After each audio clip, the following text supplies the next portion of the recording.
facing another threat of a civil war. It's not Pakistan territory, it's a disputed area.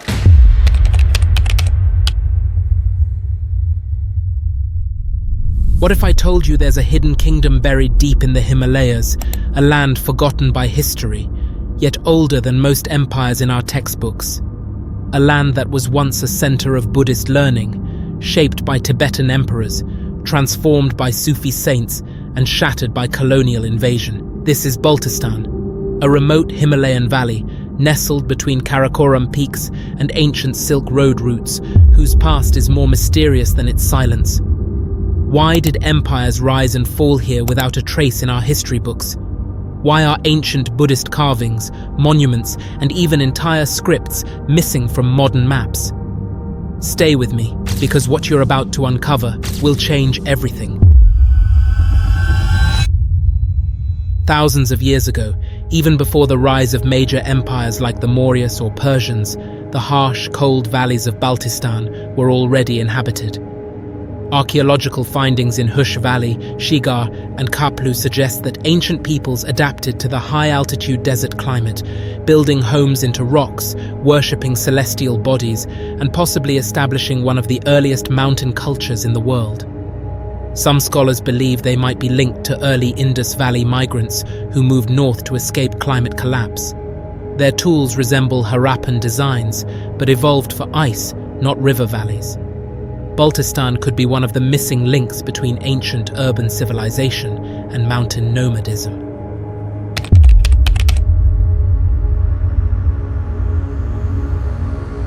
By the 2nd century CE, Buddhism had begun its ascent, not just spiritually, but geographically. Baltistan became a Buddhist stronghold in the clouds. Pilgrims from Gandhara, Bamiyan, and even China traveled the treacherous trails to teach, translate, and meditate. The Manthal Buddha rock near Skardu, carved between the 8th–10th centuries, still shows a massive meditating figure surrounded by bodhisattvas, a silent guardian of forgotten peace.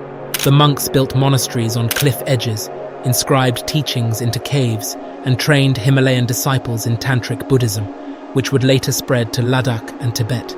Yet today, not a single monastery stands. Where did they go? Some were destroyed by war, others buried under landslides, and many erased during religious transitions. But the carvings in rocks, the Buddhist iconography, and oral legends remain, whispers of a peaceful era lost in time.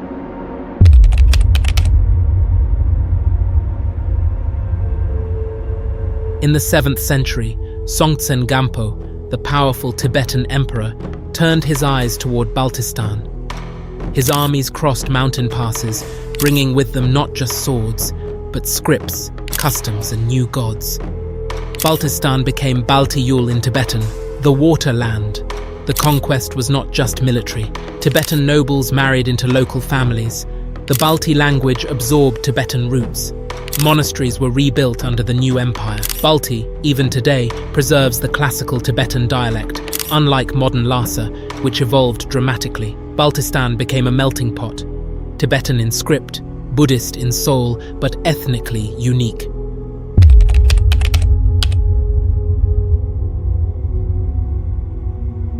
Fast forward to the 12th century, the rise of the Makpun Dynasty changed everything. Starting with local chieftains in Skardu, the Makpuns united scattered tribes and established a stable kingdom that would last for 700 years. They built forts like Karfocho in Skardu, Kaplu Palace, and Shigar Fort, not only as military hubs, but also as architectural marvels, blending Persian, Tibetan, and Balti styles. Under Ali Sher Khan Anshan, the kingdom reached its zenith. He expanded into Ladakh, challenged the Mughal governors, and opened trade routes connecting Baltistan with Tibet, Kashmir, and Central Asia. He even patronized music and poetry, introducing Balti epic poems still sung today. Baltistan wasn't just a kingdom, it was a cultural bridge between East and West, but empires don't last forever.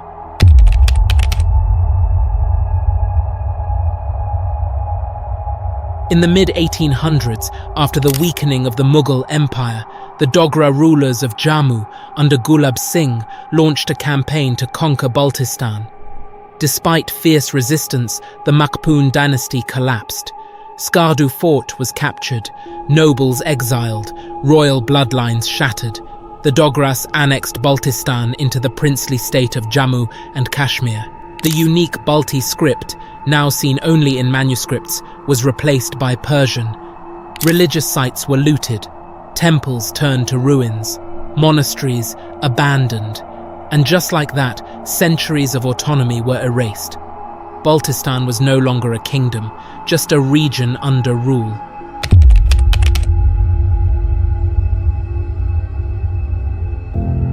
While empires came with swords, others came with silence. The Sufi Mystics. Beginning in the 14th century, Sufi saints from Persia and Central Asia arrived, especially the Nur-Bakhshia order, who would shape Baltistan's spiritual DNA. But their Islam was different. They didn't burn old beliefs, they embraced them. Today, many Sufi practices in Baltistan still echo Buddhist rituals, meditation in isolation, chilla, chanting, zikr, that resembles Buddhist mantras, respect for mountains as divine witnesses. Nur-Bakhshia shrines became centers of learning and peace. They spoke of unity, love, and self-realization, not war. To this day, Baltistan's Islam is mystical, introspective, and filled with rituals that feel ancient, yet familiar.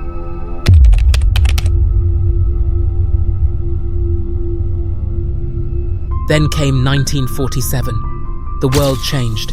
India and Pakistan were born. Baltistan, once a proud kingdom, became a disputed region overnight. The people of Baltistan were declared Pakistani, but without rights, no provincial status, no constitution, no voice. Those on the Indian side, in Ladakh, were even more isolated. Families torn, cultures split, trade ended. Decades passed in silence. In 1999, during the Kargil War, Baltistan once again became a pawn used by others, suffering for conflicts it never started. Today, many Baltis still live in administrative limbo, with restricted movement, censored histories, and little recognition. But their heritage, it's rising again.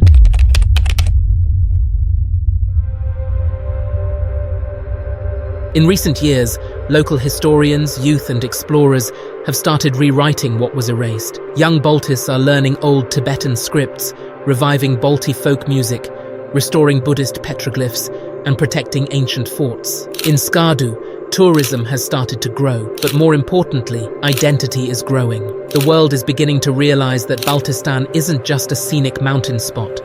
It is a living museum of lost civilizations, and a reminder that true history often hides where few look. Baltistan is not a forgotten land.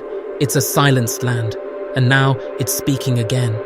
Its ancient Buddhist roots, Tibetan legacy, royal past, and Sufi spirit make it one of the most layered places in human history, because the real history of Baltistan is the story of how civilizations endure, even when the world tries to erase them. If this story moved you, hit subscribe for more untold histories, ancient civilizations, and hidden truths. Comment below. Which mystery of Baltistan amazed you the most? Stay curious. The past has more secrets than we think.